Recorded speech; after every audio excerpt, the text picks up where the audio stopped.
Hello everyone, my name is Ayush and I'll be making a series of videos on different concepts of machine learning, and I'm starting here with linear regression. So I'll first explain you about linear regression, then logistic regression, then I'll approach the classification problem using logistic regression, the support vector machine, the decision tree, and slowly I'll move to neural networks. But before that, let us start with linear regression and what kind of a problem to be deal with linear regression. Okay, so how will I move to this chapter? Move in this chapter is first I'll explain you about the problem statement. Then I'll explain you about the assumptions in linear regressions which are taken so that you can derive estimators. Yes, I'll tell you what are estimators. Just remember the words so that I can derive the estimators. Then I can derive the efficient, that is good estimators. I'll explain you the definition of efficient estimators also. Okay, and then different properties of estimators are there that should be satisfied. So for that some assumptions are taken and that need to be satisfied, then only you can use linear regression comfortably. Okay, now so directly moving into the lecture. So the first is, so you the member of parliament comes to you, okay, and he says that he wants to work for his constituency, and he says that he wants to increase the death age of an individual in his constituency. Okay, so here comes you and he says, you please tell me on what factors the death age of an individual depends. And then he says that once you are able to do that, we are going to scale this project on a complete state or say on India level, so that given any like we can predict the death age of an individual in any constituency. Okay, so you got this project and he gave you good amount of money to carry out all the research work. So you started with, so before you made some primary research through internets, through different research paper, and by doing some survey and other thing, and you found that there are some factors on which maybe the death age of an individual depends. Remember, maybe. And this linear regression is to confirm that on what all factors the death age of an individual depends, so that you can predict it for other constituencies also. So you chose gender, income, city, state, population density of the constituency, okay, the pollution index of your city, the healthcare facilities, and the education level of that individual. Okay, now now let us move. So you made a point, since the linear regression is the most understood tool, and your MP understands that only. He is not much aware of the like different machine learning concept. The maximum he will be able to understand linear regression. So you thought, okay, I'll use the linear regression, but just because he said that, you're not going to like use it irrespective of whether it is applicable or not. So we'll check some assumptions. So let me come to the assumptions first. So here I'll be explaining you in this lecture just the assumptions. In the other lecture I'll be explaining you further that what all assumptions are important for what. Okay, so here just I'll be covering the assumptions. Remember this always in your mind, so that you when you move to other video you can understand it, and make like small notes also, so that you can refer it later. So for some small term, according to y is the dependent variable in our problem case did that age of individual. Okay,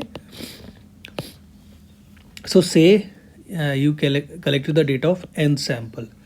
So somebody, you can write y equals to y1, the death age of an individual 1, death age of an individual 2, death age of an individual n. So actually you saw the past record data, collected the data, and you found out the details of the independent variable and when they died. Okay, so you collected the death age of an individuals. Okay, then you collected x1 is like the income, x2 is like the gender. So these xk are your independent variables which you selected. These are also called features. Okay, And so now you have x1 for n individuals, x2 for n individuals, and these are also like matrices. I show like n row 1 column. So x1 will be also like x11, x12 dot dot dot x1 n. So n rows 1 column. Okay, so this will be, now you have a data, you are happy to go on. But before that, need to know, so you now will be thinking what should be the first step in your mind, to think about what all assumptions your data should fulfill. Okay, so first assumption which I'll be referring to by A1, that the data generating process of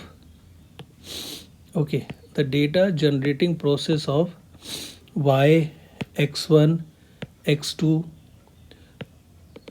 xk dot dot xk are given by this linear relationship, that yi is equals to beta naught, okay, beta naught plus beta 1 x1i plus beta 2 x2i plus dot dot dot beta k xki plus epsilon I, and this should be true for all individuals for which you have collected data. Okay, so yi can be written as yi is equals to beta naught plus beta 1 x1i plus dot dot dot beta k xki plus epsilon I, where epsilon I is the disturbance or error term. Okay, remember it is called disturbance or error term. The residual is different.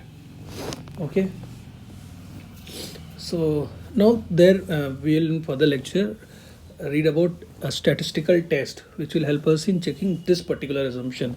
And one example I'm giving you, that name is reset, regression specification error test. It's not directly test this assumption, but yes, indirectly guarantees us almost that yeah, we are like going on the right path. Okay, now second assumption is strict exogeneity. Okay, what is it? Is strict exogeneity. It says that expectation of epsilon I given capital X is equals to 0 for all I. Okay, now what is this capital X? So this capital X is nothing but the matrix of all the independent variables. Okay, what it is? Independent, like x1. So this is will be n rows and k column. Okay, so x11, x12, x1k. So in short, this is the independent variable data of first individual, and so on. Okay, so for n individual there will be n such rows. Okay, and the columns represent the number of independent vector. So it says that a disturbance, how you get the disturbance? From this equation.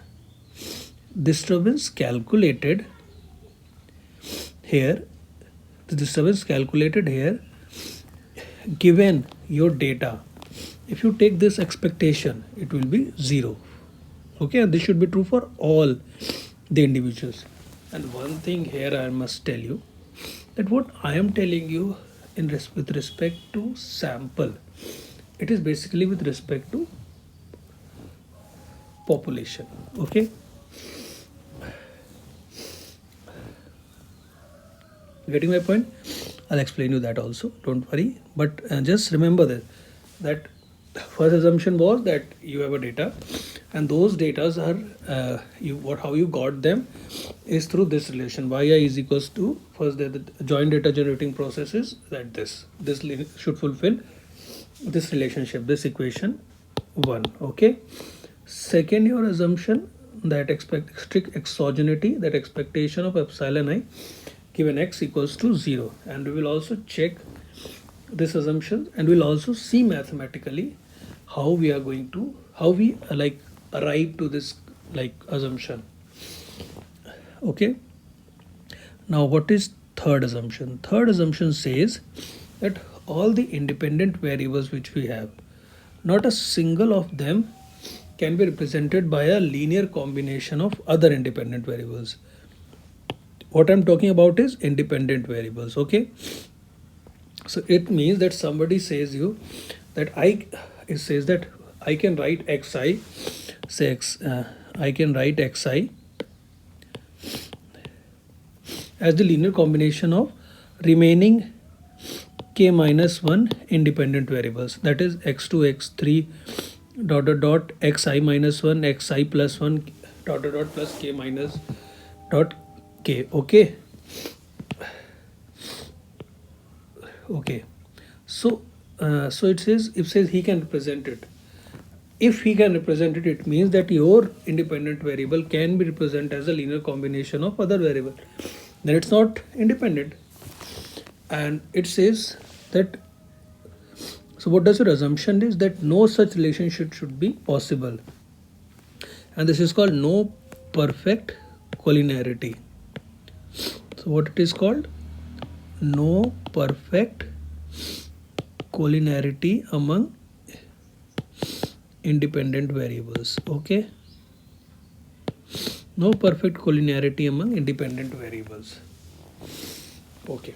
And mathematically you can say that rank of the matrix X, the X matrix is this one above one of the independent variables. The rank should be K. And if you're not aware of this term rank, and if you want me to explain it, please write it in the comment. I'll make another video on that also. But because there are different concepts in it, and if you read this lecture, when you watch this lecture, you should see that what can you derive from it and what all you don't understand. If you're doing it for a practical purpose, you don't need to understand rank. But if you're doing it, say, for an examination or anything else, then you need to know rank. But there's no like problem if you know everything.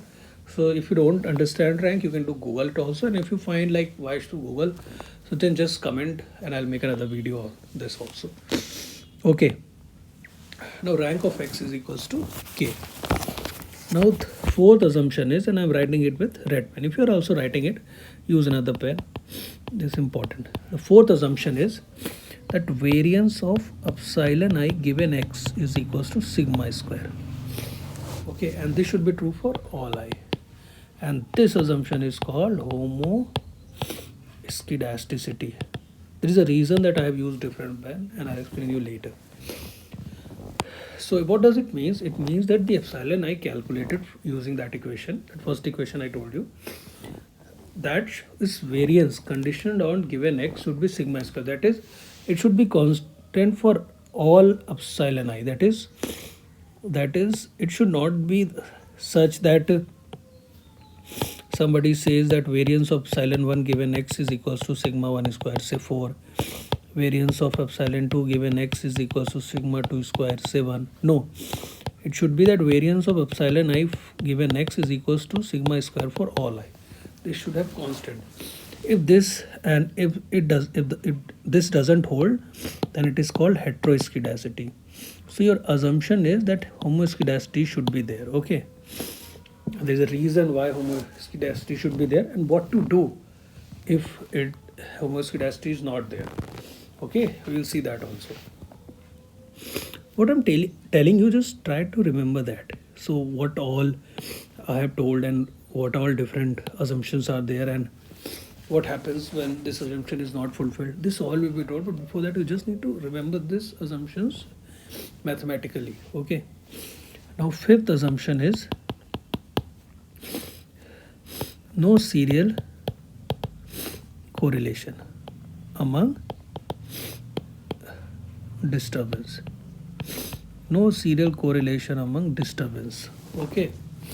The disturbance means epsilon I, which I told you, that is the covariance of epsilon I given epsilon s is equals to 0 for all I not equals to s. Why not equal to s? Because when they are equal, that covariance turns into variance given x. Let me write it again so that you don't confuse. Okay. So covariance of epsilon I epsilon s given capital S is equals to 0 for all I not equals to s. Because when it is I equal to s, matlab we are talking about covariance of I comma covariance I given s, and that turns into variance of I given s, and that we know is not 0, it is equals to sigma square, and that cannot be 0, remember, because that 0 means that whatever the data you have, there is not variation in it. Means it's because you are getting epsilon I 0 means that is representing it exactly. So there is nothing to do in that. This is a very special like problem, and how to fight it we'll see later on. But before today, our focus is merely on assumptions and to recall them. No serial correlation among disturbance. How to write the mathematical covariance of epsilon I, epsilon s given capital X equals to 0 for all I not equal to S. Capital X is defined as earlier. This okay. Now again I am changing the pen and there is a reason for it. My sixth assumption is that epsilon I should be normally distributed with mean 0 and variance sigma square. I'll tell you that what happens if this assumption is not fulfilled. So I'll tell you about every assumption, so there is nothing to worry about and what to do in different cases. Okay. So now these are the 6 assumptions of linear regression. And this is the question which almost everyone asks. And what the thing is that no one knows it completely, that what happens in what all cases. Okay. So by no one I mean that only few of them know. So just an extra information here for you all. Just try to remember it. We'll see it in detail in the next video. That when assumption A1, A2, A3 are satisfied, that's why I wrote it with different pens. Then we get the estimator.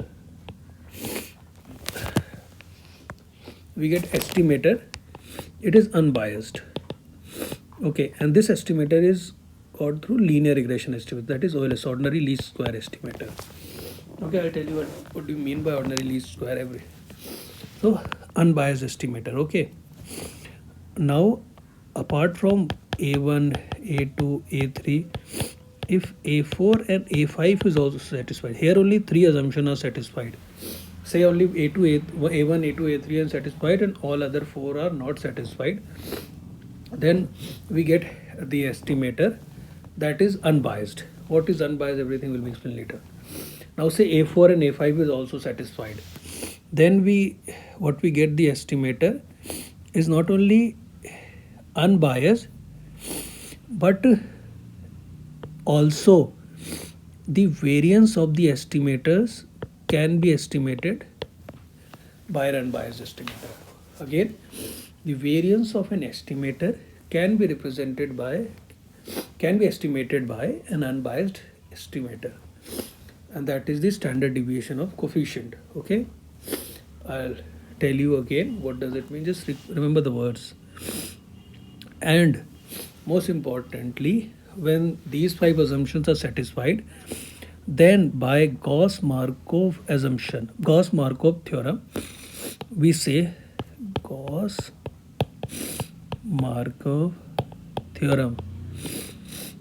We say that ordinary least square estimator is blue. Okay, best linear unbiased estimator. Okay. Now when we add 6th assumption, now like all assumptions are satisfied, okay, then inference is possible. In other cases also inference is possible, and you'll see how. But this is the best like news for us, that all 6 assumptions are satisfied. Okay, so this is all for the lecture. Please tell me how did you find this video, and if you find that there is something to be improved or new concepts to be brought, I'll explain you further. But before I end this lecture, let me tell you one thing. What are estimators? I have talked about so many things, so many times. Okay, so see, this is your equation. You got the data. You used a method, say ordinary least square method. You use ordinary least square method to estimate beta naught, beta 1, beta k. And those estimators are represented by, for beta naught, say beta naught hat, beta 1 hat, beta 2 hat dot beta for beta k hat. You got, see, first you have the data which are, say assumption 1 is satisfied, and they're given by this linear process by I is equals to, they are gone by. Then you use, there can be different method of getting this, how you're going to get estimator. So you, if you use this ordinary least square method, and I will tell you what it is. If you use this ordinary least square method to obtain the value of these beta naught beta 1, what you get are not exactly beta naught beta 1, but they are the estimator of it. That yes, you can use them to represent beta naught, to represent beta 1. Okay, it's just like, let me give an example. Say somebody says that you have to go and find out the average age of a country. Now, when you hear this term, do you think that somebody went to every individual and calculated the averages? No, they calculate a sample, then they calculate their average age. So this, say you, a country is there with 1 lakh population. Somebody calculated, somebody collected a sample of 10,000. Now using 10 average age of 10,000 people is used to estimate the average age of 1 lakh people. So what I did, I estimated the average age of 1 lakh people using average age of 10,000. Similar is this one. This relation should hold for all the population. Okay. But what we are doing it, we are doing it for a sample, and we are using a different method, that is OLS. Okay. So what we are getting is not the exact parameters, but their estimators. Okay. I think I made it quite clear. So thank you all. Thank you very much.